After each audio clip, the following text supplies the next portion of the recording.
Hey kids, thanks for all the positive feedback on my Rampage retrospective, as I was kind of just blown away by everyone's enthusiasm and the request to do more videos in the same vein for other series. And, well, there's few games that are more in the same vein as Midway's Rampage than Midway's Cruis'n USA. Yes, the Cruis'n games, the original schlocky 90s racer. While Burnout remains my all-time favorite four-wheeled franchise, there's something about the delightful hamminess of Cruis'n that makes me beam and blush and just be embarrassed all at the same time. When I think of the word arcade, Cruis'n is usually at the forefront of my mind. Bit of backstory before we put the pedal to the metal on the actual games, however. Eugene Jarvis is basically known as the Shigeru Miyamoto of the gaming industry. Well, the Miyamoto of Midway, let's say. Working under both Atari and Williams Electronics, he was responsible for titles such as Defender, Robotron, Narc, Smash TV, Total Carnage, shitloads of pinball, and finally the Cruis'n series. He was also seen as a sort of mentor and go-to guy for advice by other employees under the Midway banner, with special thanks being attributed to him on the credits of Mortal Kombat and many other titles throughout the 90s. Eugene directed the first Cruis'n title, Cruis'n USA, which released in arcades in 1994 and took more than a bit of inspiration from Sega's Outrun, but turned it up to 11. Awesome bikini-clad FMV girls running over animals. That's not great, but it was great at the time. Tons of unlockable cars, colors, banging music that you could switch on the fly, with plenty of 90s flash to spare. Now, Midway had struck a deal with Nintendo to make the game an Ultra 64 exclusive, even touting that it was running on the same hardware that would power the home console, which was something that they said that was very untrue.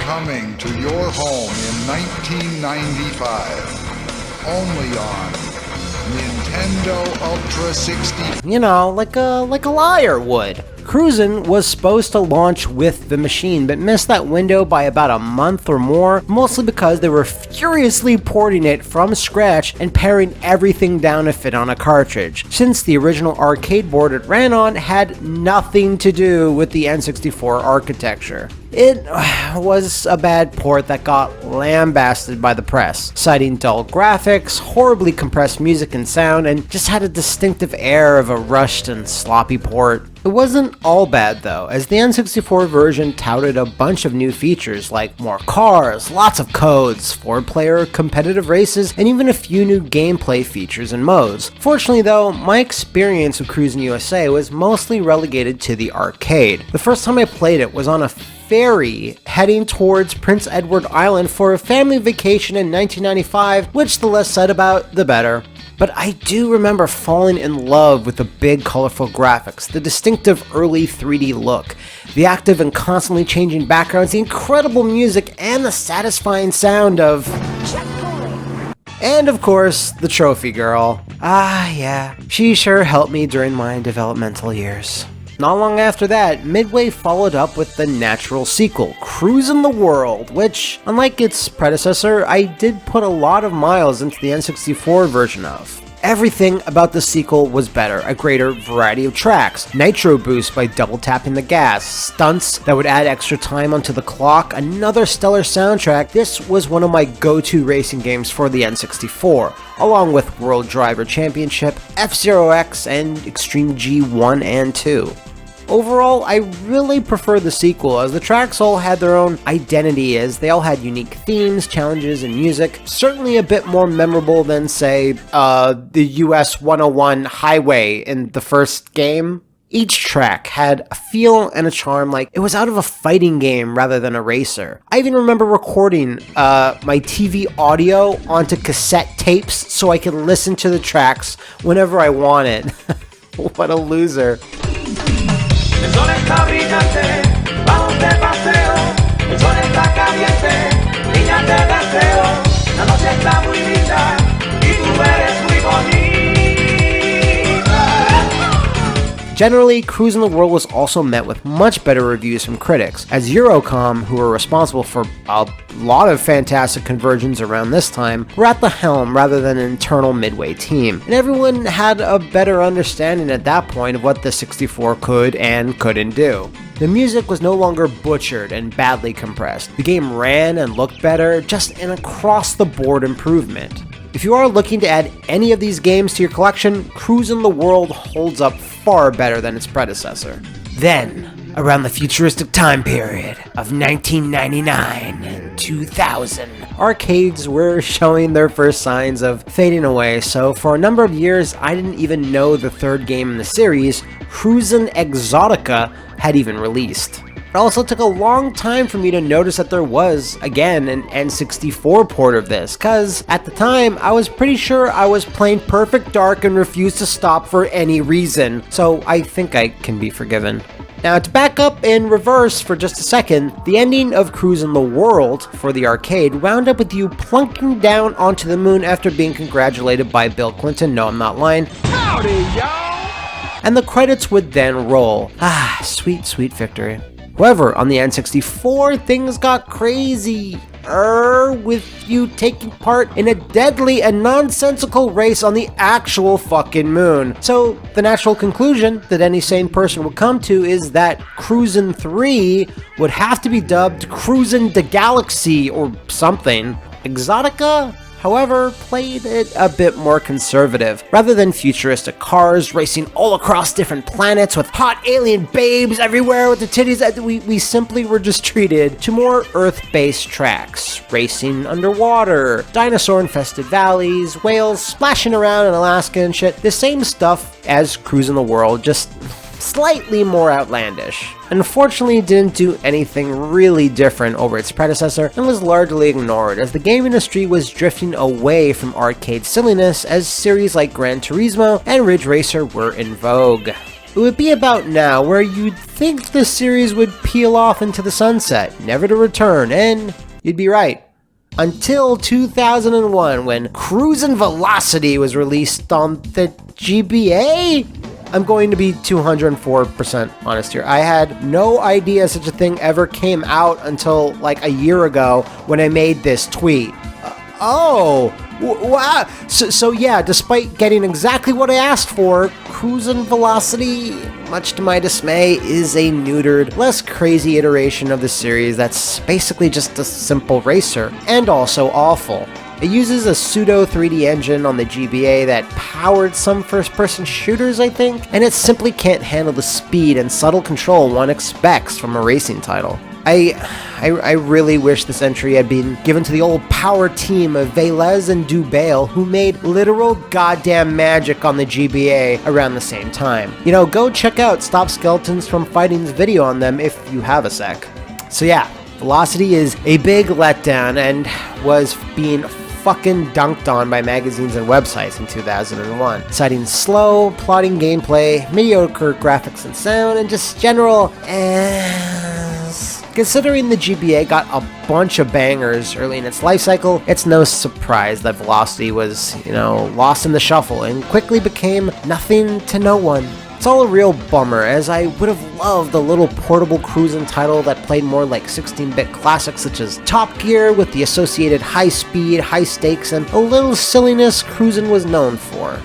Well, I sorta got exactly that, just on a system I never owned, the Game Boy Color. Yes, Nintendo's stopgap handheld between the original GB and the GBA received a port of Cruis'n Exotica, another fact I only discovered with the making of this video, and well, it's incredibly impressive if you're looking at it from a technical perspective. The GB Color certainly had a bit more horsepower than the original Game Boy, but that's the main selling point of this conversion. It exists, and it works. Unfortunately, that's all there really is to talk about. It's another slow-paced game that's mostly a bore to play with very few cars on screen and not much track design variation. Sound is really important for cruising titles, and sadly it falls short in that area too, with no fault of its own. Still though, it's a massive achievement in programming from Crawfish Interactive, who go on to do even more amazing ports on the machine as well as the GBA.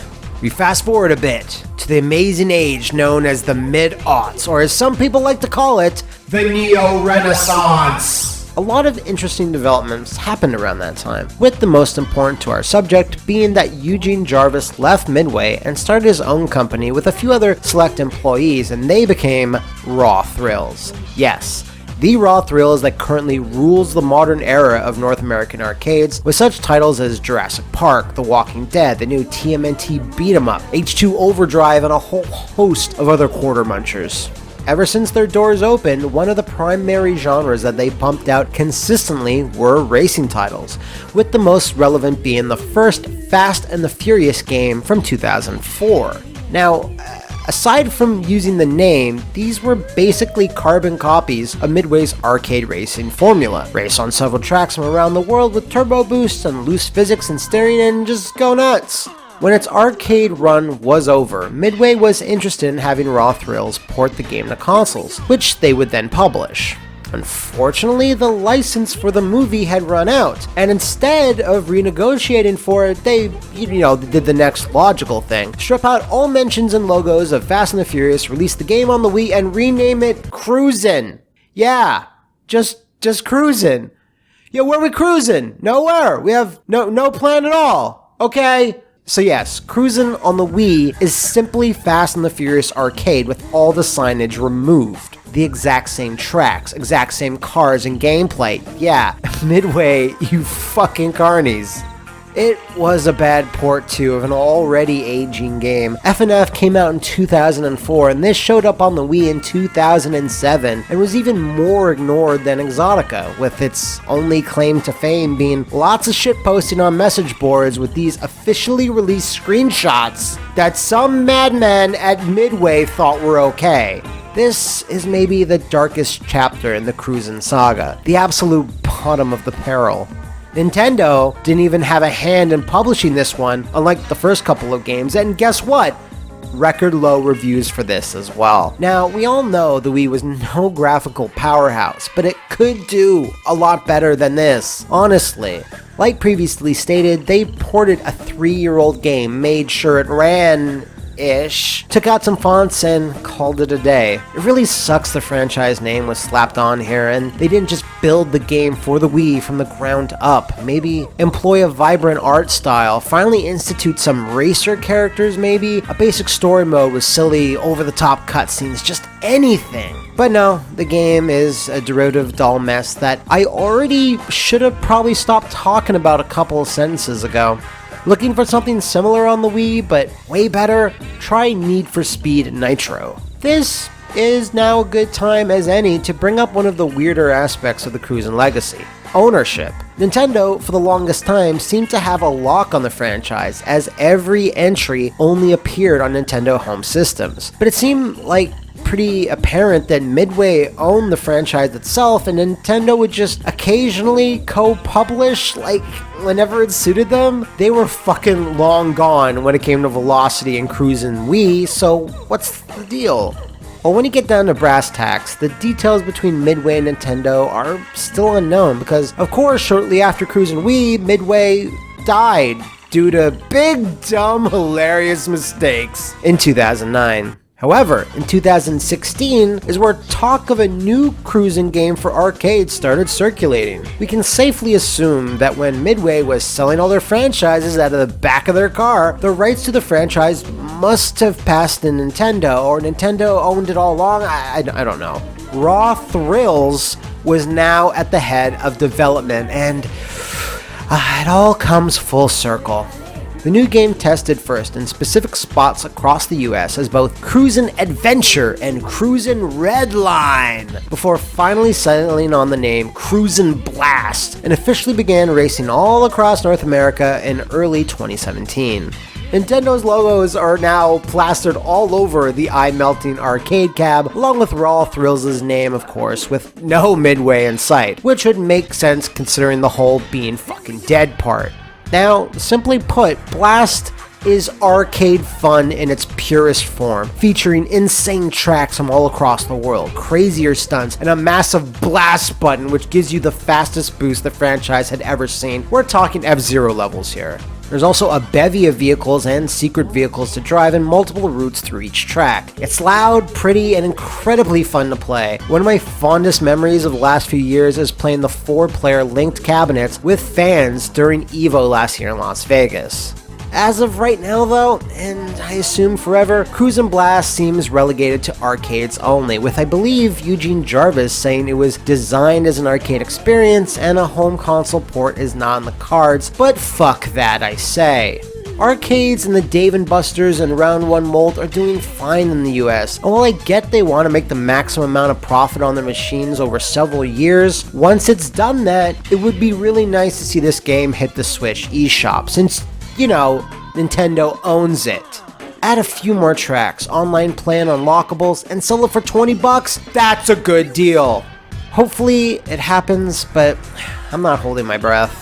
But there you have it. The Cruis'n games might not be the most well-remembered or critically acclaimed racers in the world, but it's nice to see it's back on track with an incredible new entry made by the same people who started the franchise in the first place. Eugene Jarvis, along with running a successful arcade company, also made waves just a few short years ago collaborating with Housemarque on the incredible Robotron-inspired Nex Machina as well. So, happy endings for everyone! Well, except for Midway. You know, speaking of Midway, come to think of it, it's actually pretty impressive just how many other racing games Cruis'n had inspired for that publisher and had used it as a template. Just San Francisco Rush, Rush 2049, California Speed, LA Rush, Hydro Thunder, Off-Road Thunder, Arctic Thunder, and tons more. I mean, you know, good job, Cruis'n! Hey, let's give you a trophy. Aw, yeah! So there you have it, guys, the Cruis'n series. If there's any other franchises you think I'd like to cover, just let me know in the comments or hit me up at McMuscles@gmail.com. Thanks for watching!